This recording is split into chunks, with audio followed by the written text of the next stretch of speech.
Amen. So very, very quickly, back in chapter 2, the particular writing style of Moses in the book of Exodus is just, he gives a few facts, then he jumps ahead, then he gives a few facts, then he jumps ahead. For example, in chapter 2, verses 1 through 10, is talking about the birth of Moses, and then it jumps to verse 11. It says, one day when he had grown up, well, he was 40 years old at this point. So it's quite a jump from verse 10 to verse 11. And we see the story there of Moses identifying as an Israelite, kills the Egyptian, and then flees Egypt to go to Midian, and serves the daughters of the priest. He happened to go to, verse 15 at the end, he sat down by a well. He's traveled all this distance, let's see if I can get that, from somewhere in the land of Goshen over to the land of Midian, which is over here someplace. We have no idea what his path would have been.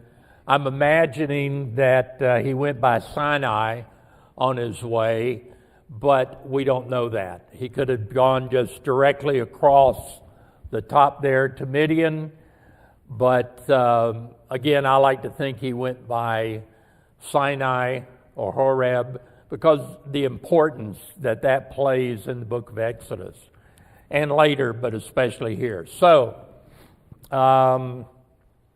he goes there and just happens to go to this well, which just happens to have the daughters of the priest of Midian, which just happens to be at the time that he is there, that they are watering their sheep.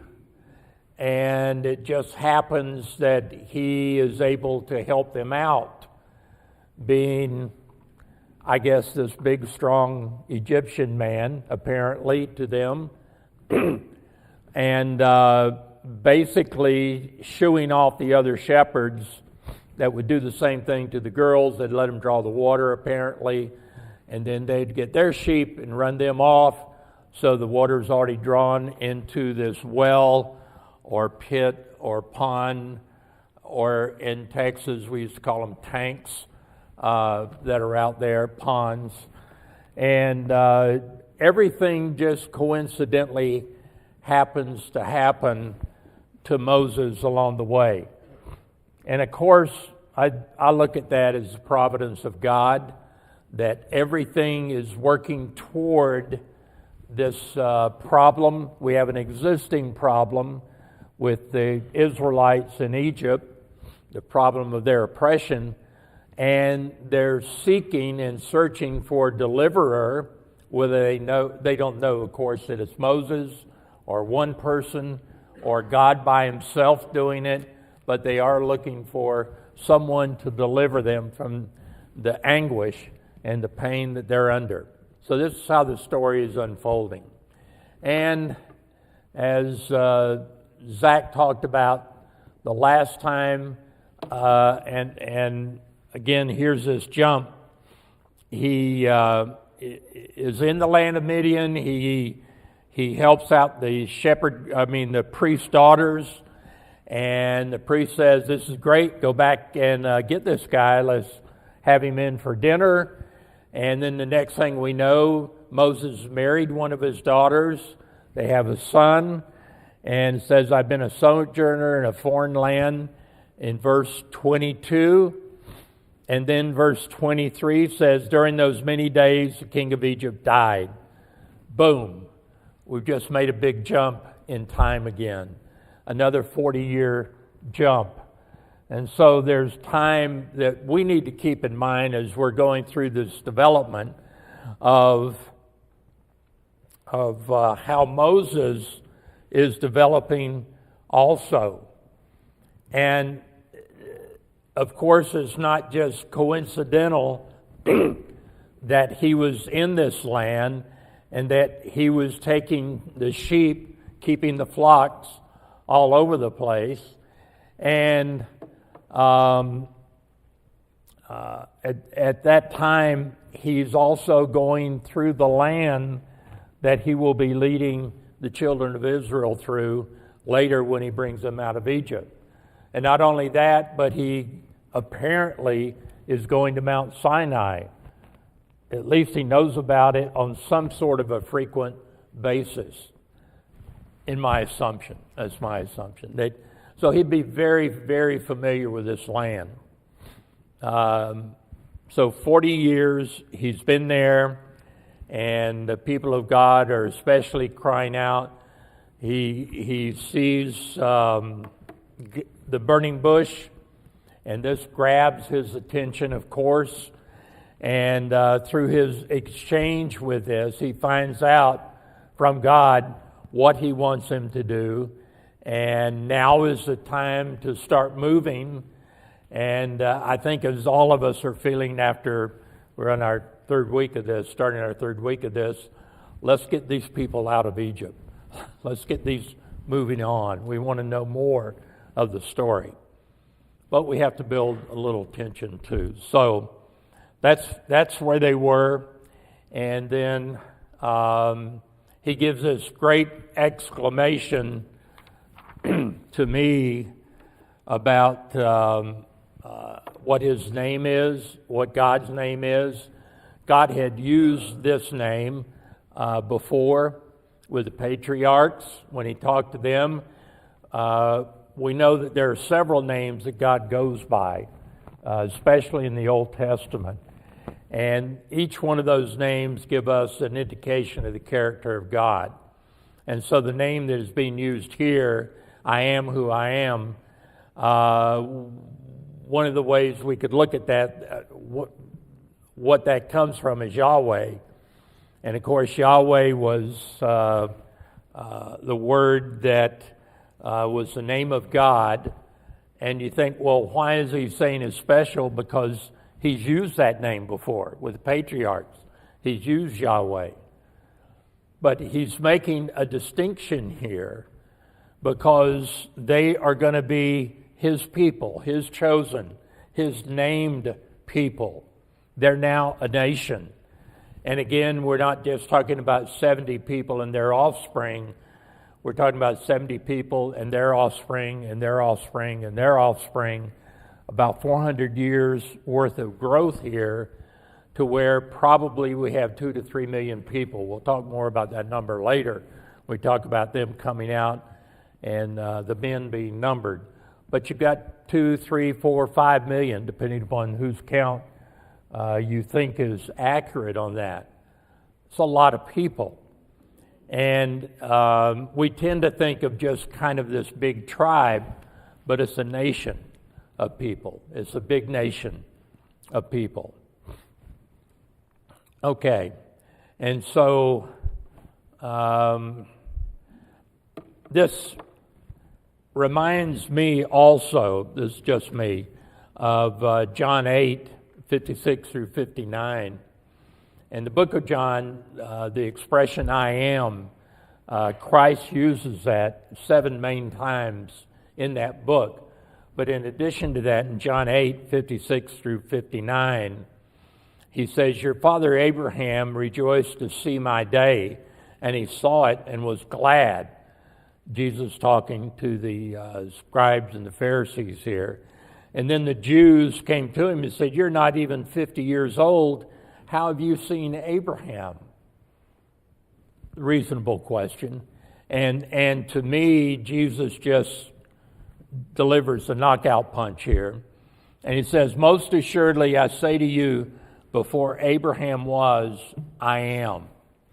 And that's just such a simple statement, but it's profound. That's a profound statement. There's so much contained within that. And it says in verse 59, then they took up stones to throw at him, but Jesus hid himself and went out of the temple, going through the midst and so pass by. So again, it's in Christ's time that he'll be delivered up. It's not just man alone operating on that. They wanted to kill him right here and right now. Why do you think that was in John 8 here? Why do you think they wanted to kill him? I'm sorry. It was blasphemous too, though. It was blasphemous. Yes, it was blasphemous, exactly.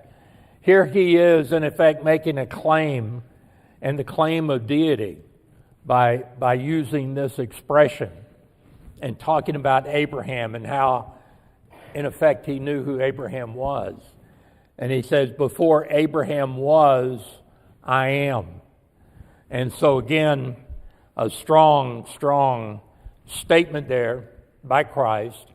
And I just like that as it relates back to us looking at Moses and God naming himself, specifically designating himself as their ruler, as their deliverer, as their creator, the one from time immemorial. Okay, so then we had the incident in chapter 4:24, and thank you, Zach, for explaining that for the class. I'm very appreciative of that because I don't have to cover it. And if we do get questions, Zach's here, so we can ask him to clarify it for us as we're going through. No, we won't take any questions on that. I'd rather not. So, moving on.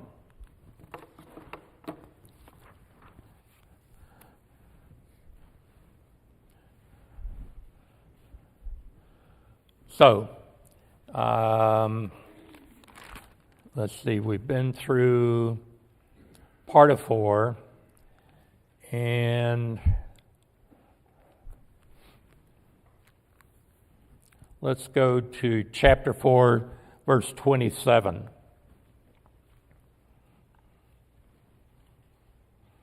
And let's read that through the end as we're getting into chapter 5 here, making the transition. Would someone read that? Chapter 4, verses 27 through 31. Raise your hand and all. Yes, sir, Hunter. Now the Lord said to Aaron, "Go meet Moses in the wilderness." So he went and met him at the mountain of God, and he kissed him. And Moses told Aaron all the words of the Lord which he had sent him, and all the signs that he had commanded him to do. Then Moses and Aaron went and assembled all the elders of the sons of Israel. And Aaron spoke all the words which the Lord had spoken to Moses. And he performed the signs in the sight of the people. So the people believed, and they heard what the Lord was concerned about the sons of Israel, and that he had seen their affliction. Then they bowed low and worshipped. And so we see here now that things are starting to move forward, that Moses has been told, and he's on the way to go back to the land. But you recall that he had asked for someone to help him speak, and that was his brother Aaron.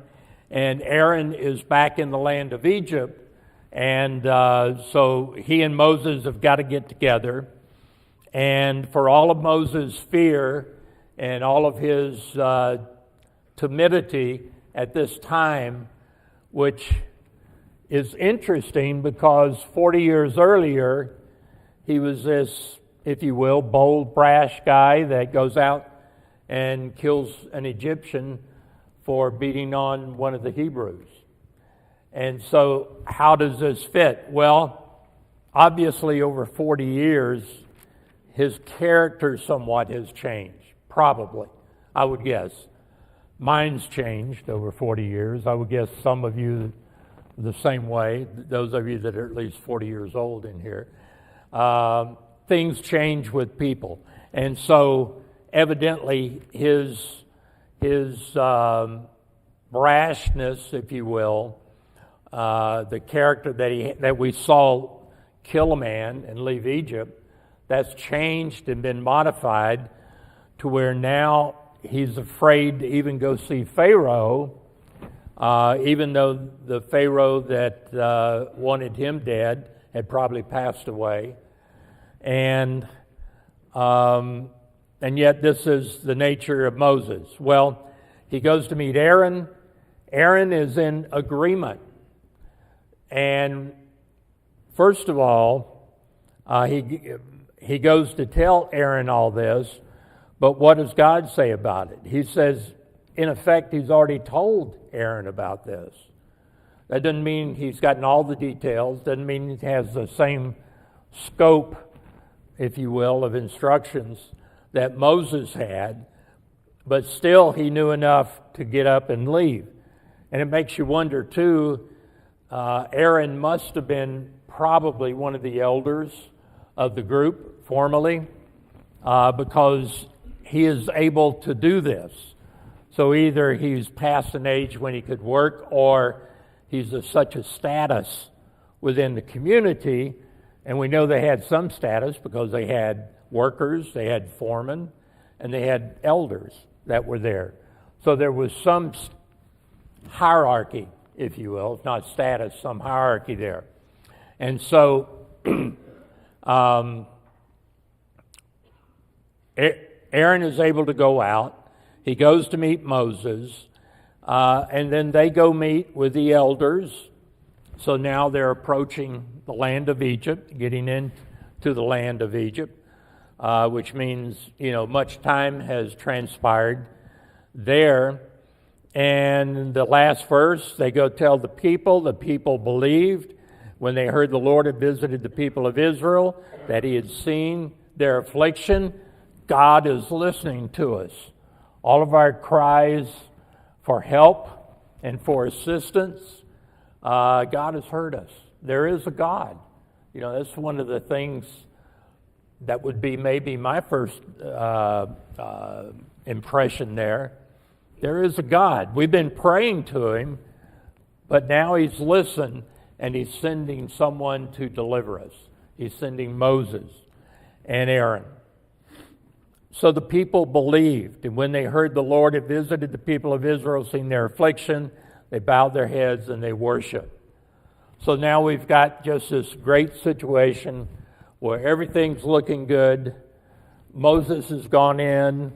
The people are all for him, all for this delivery that's about to come up. And we might think all is well. Well, we haven't even gotten started yet. That's where this situation is.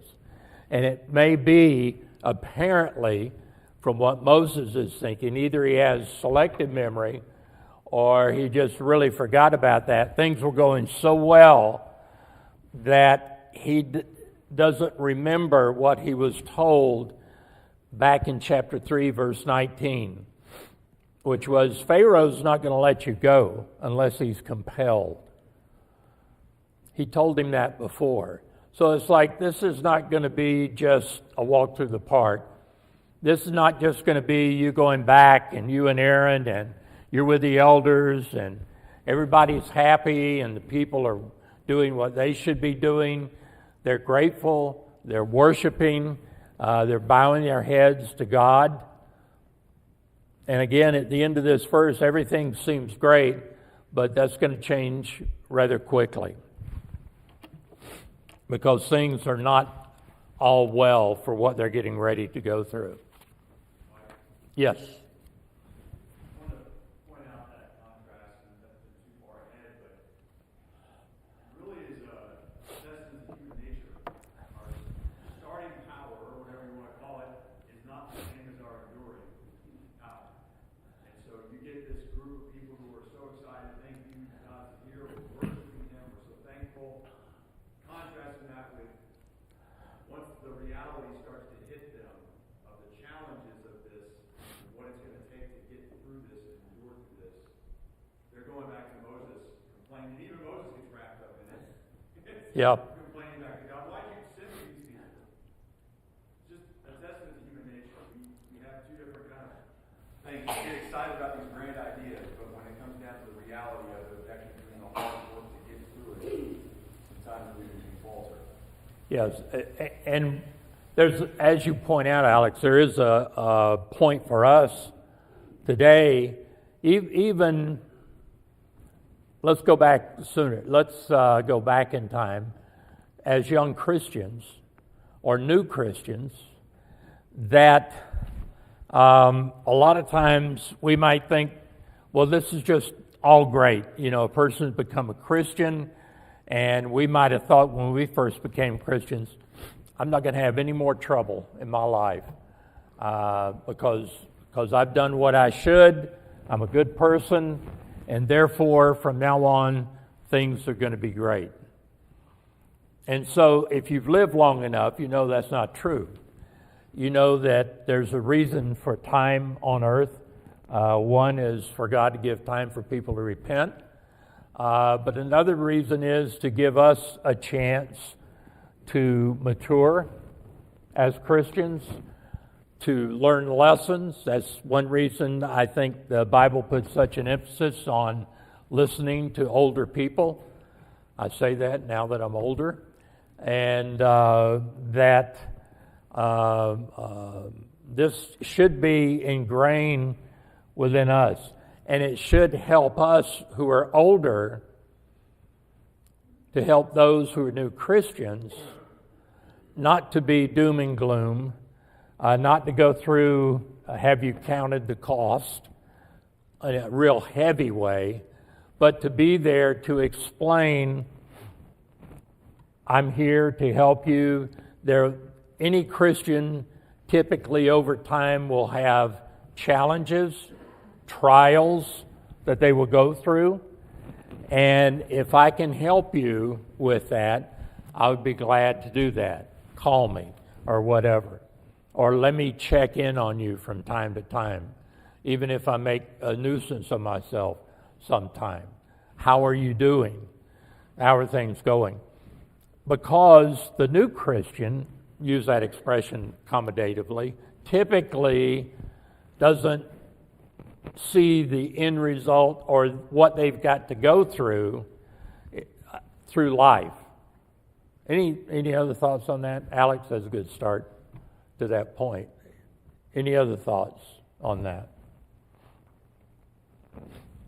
Okay, I'll move on then. So the people believed everything's great, but things change. Moses and Aaron go to Pharaoh. And everything that I can read indicates that in that day and time, going to a ruler, whatever that ruler was, that there was protocol and procedure for people to do that. And Moses and Aaron being recognized as leadership, at least Aaron would have been, being recognized as leadership, can get this hearing with Pharaoh because he's the strong man of the day. He is stronger than any other ruler we know about in the world, is this particular Pharaoh. And so they go up, and a famous phrase that we still hear used today, let my people go. Let my people go. How bold is that to go to Pharaoh and say, let my people go?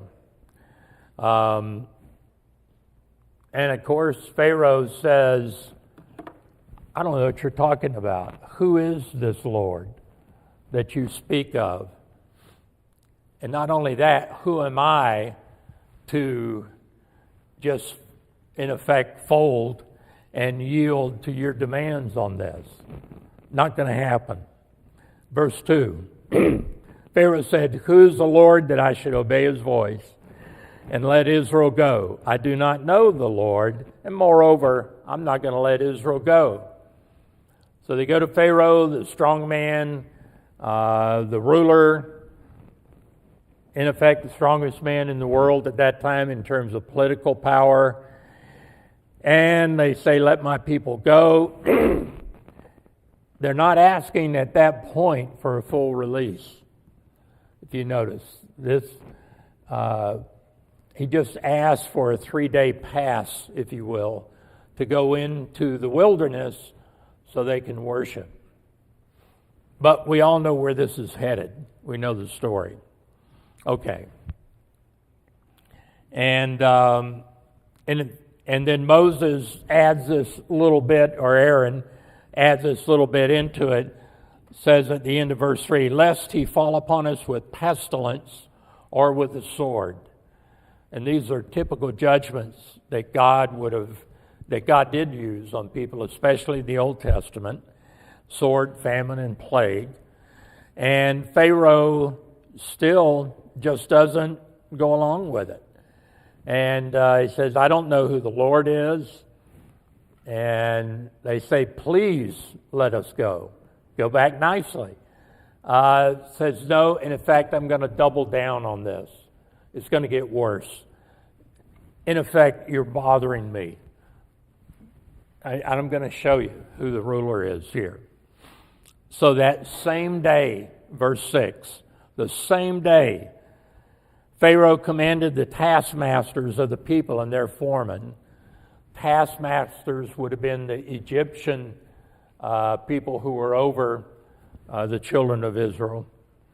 And then the foreman would have been the Israelites, or the Hebrews, who were over the, in this case, the brick makers. You think it's unusual that they would use their own people, in effect, to rule them, to goad them on, to push them in this heavy labor? Do you think it's unusual that they would agree to do that to their fellow Israelites? These foremen I'm talking about. What do you mean? Well, it's common of a conqueror, and you take some people to work as slaves. You have some of the people that are of those people to put over them so that they can get bubble between the taskmasters themselves and the people. It's very common. Nazis did it.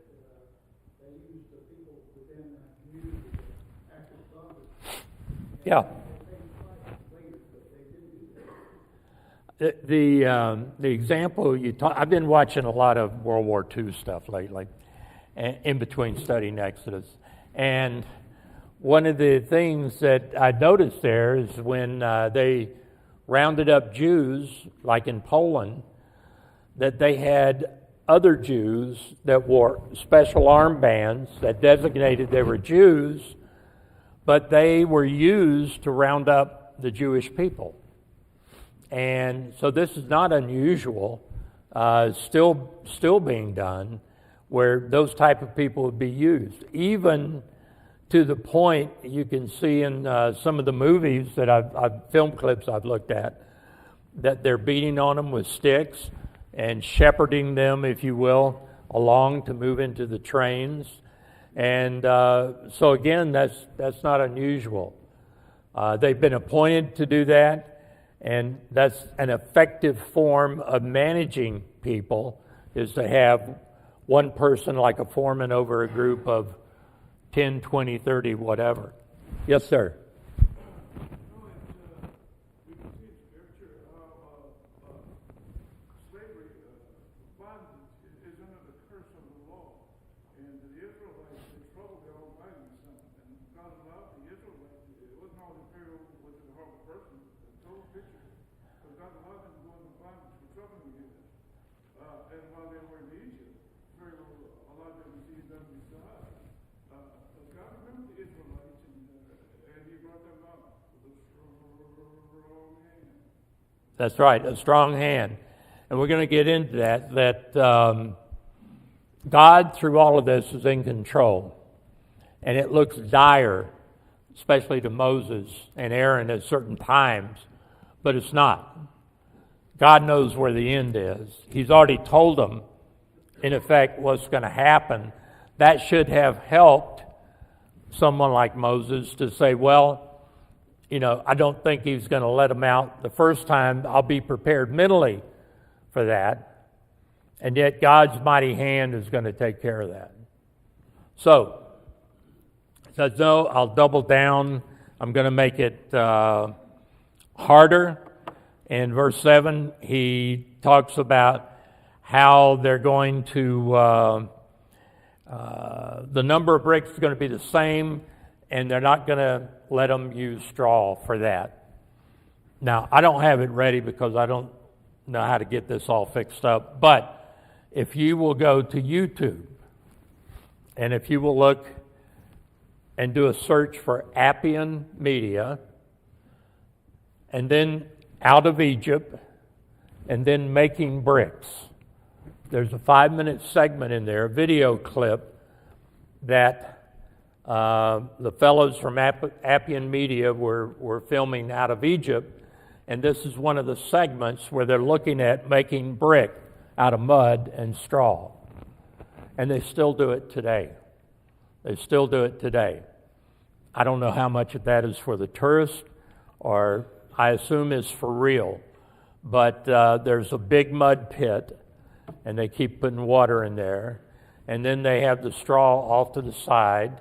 And so they have to get the mud first where they bring it up, and they smooth it out. They have men that are smoothing it out to get the rocks out, because certain rocks of a certain size and bigger don't help the brick making process.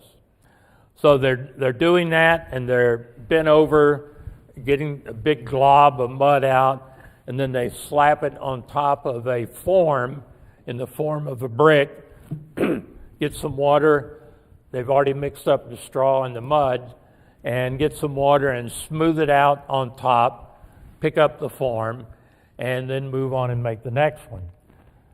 And they've got a whole row of hundreds of these bricks that they've been making so far the day that they filmed it. And so Jeremy DeHutt, who's the father of one of our students that worships here and is involved with Appian Media, himself does some making of mud bricks. So maybe my next class I might be able to get that rigged up. Don't hold your breath. Maybe I get one of my grandsons to help me out. Okay, so he said, no, I'm going to make it worse. And at the end of verse 9, he says, let heavier work be laid on the men that may labor at it, and pay no regard to lying words. So lying words would have been what Moses and Aaron are telling them about, we're going to take everybody out. We're going to deliver you. Those are the lying words that he's talking about here. So Pharaoh doubles down, makes it tougher. It's a lot harder. And then that's an Egyptian beating up a Hebrew there. So now we go to verse 10 through, let's go through, this is where the Appian Media video would have gone if I knew what I was doing. Making bricks with straw, it's a real deal. Get your own straw, and the foreman goes straight to Pharaoh. I find that interesting. I know that Moses and Aaron could go to Pharaoh, but now the foremen are going to Pharaoh. That's a pretty big deal, I would think. I don't know how they got access, but they are able to go to him. And so, let's see. Let's read verse 15 through 21. Can I get someone to read that for me, verse 15 through 21? Just raise your hand. Yes, sir. Thank you, Michael. Then the foreman of the people of Israel came and cried to Pharaoh, why do you treat your servants like this? No straw is given to your servants. Yet they say to us, make bricks. And behold, your servants are beaten, but the fault is in your own people. But he said, you are idle. You are idle. That is why you say, let us go and sacrifice to the Lord. Go now and work. No straw will be given to you, but you must still deliver the same number of bricks. The foremen of the people of Israel saw that they were in trouble when they said, you shall by no means reduce your number of bricks, your daily task each day. They met Moses and Aaron, who were waiting for them, and they came out from Pharaoh. And they said to them, The Lord look on you and judge, because you have made us stink in the sight of Pharaoh and his servants, and have put a sword in their hand to kill them. Okay, so, as we said, things are not going well for the Israelites here.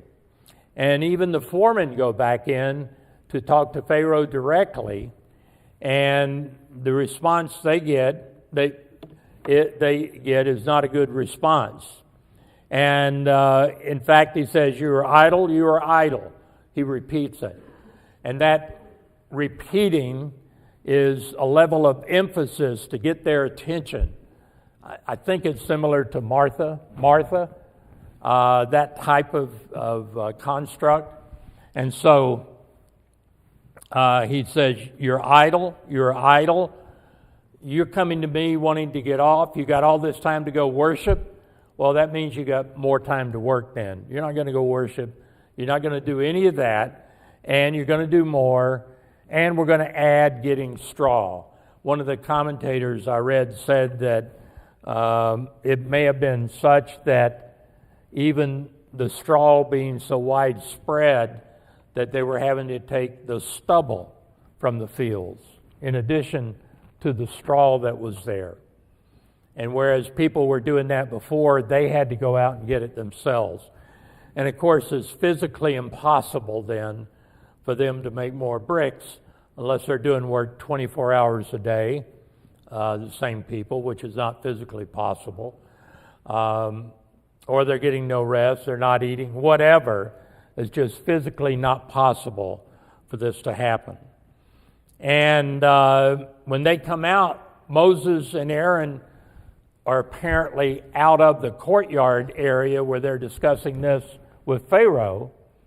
And I wonder what kind of look they had on their faces. They're waiting for all these foremen to come out to see if they did any good with Pharaoh. And of course, the answer is he didn't listen to us. And in fact, it says that they told Aaron and Moses, "The Lord look on you and judge." They're upset about that. That's pretty. Even if it doesn't read that way to you, that's pretty direct from them to Moses and Aaron. "You've made us stink in the sight of Pharaoh and his servants. You put a sword in their hand to kill us." You brought this to their attention and the level of awareness now that they're so upset with us, they're making it harder to do the work, which we can't do. And therefore, if we can't, we're imagining the next step is they're going to kill us. And where are they going to start? They may start with a foreman, I don't know. But that's the dire prospect that they're looking at. And Moses, being more timid at this point, and certainly concerned about that, then we'll go back just one, says to God, and Alex has pointed this out, "O Lord, why have you done evil to these people? Why did you ever send me? For since I came to Pharaoh to speak in your name, he's done evil to this people, and you've not delivered your people at all."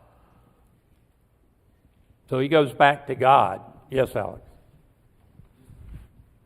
So interesting to me in verse 21.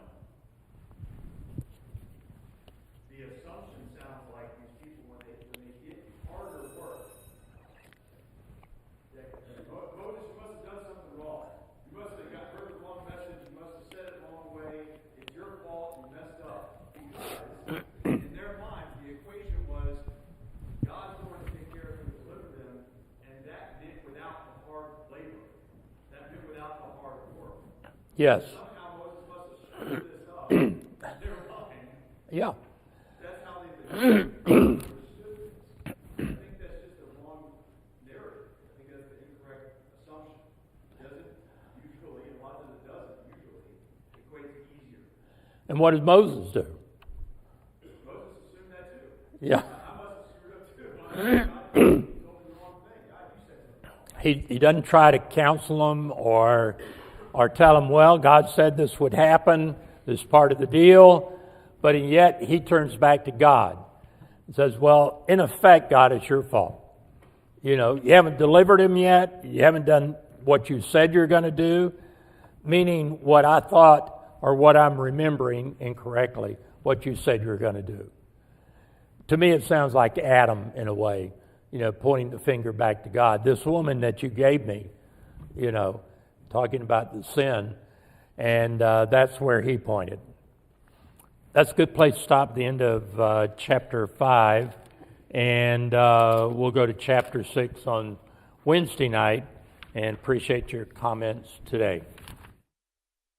You know, I'm so glad I had a bottle of water to drink. Because 50 years ago we didn't have water. And people were just, you know, struggling. I don't know how we got through a 3-hour sermon back in those days without any water.